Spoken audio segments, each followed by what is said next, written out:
Indian cinema regional barriers దాటుకొని global లెవెల్లో పోటీ పడుతుంది. సౌత్ నార్త్ తేడాలు ఇప్పటికే చెగిరిపోగా మన ఫిల్మ్ మేకర్స్ హాలీవుడ్ రేంజ్ సినిమాలతో అదరగొడుతున్నారు.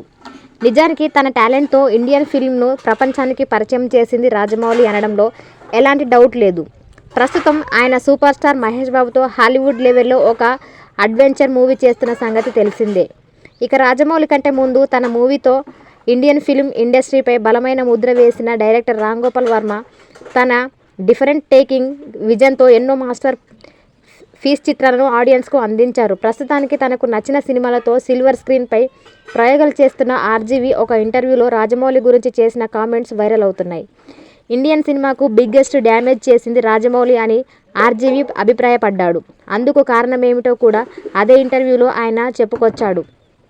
రాజమౌళి తెరకెక్కించిన బాహుబలి 2, RRR వంటి సినిమాలు ట్రెమెండస్ సక్సెస్ సాధించడమే ఇండస్ట్రీకి శాపంగా మారిందని తెలిపారు.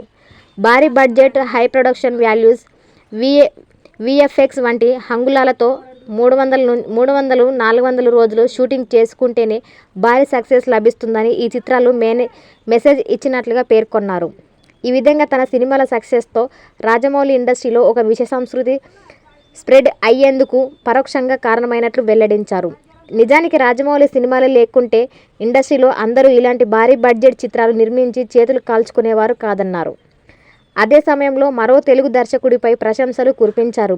ఆర్జీవీ రాజమౌళి తెచ్చిన ట్రెండ్ను దర్శకుడు సందీప్ రెడ్డి వంగ బ్రేక్ చేశాడని చెప్పారు. ఎందుకంటే రణబీర్ కపూర్తో సందీప్ తెరకెక్కించిన యానిమల్ మూవీ సూపర్ బ్లాక్ బస్టర్గా నిలిచిందని, భారీ హంగులు లేకుండానే ఈ మూవీ బాక్సాఫీస్ వద్ద కోట్లు కొల్లగొట్టిందని చెప్పుకొచ్చారు. ఏదేమైనా ఇద్దరు తెలుగు దర్శకులే ఇండియన్ ఫిల్మ్ ఇండస్ట్రీలో టాక్ ఆఫ్ ది టౌన్గా మారడం విశేషం.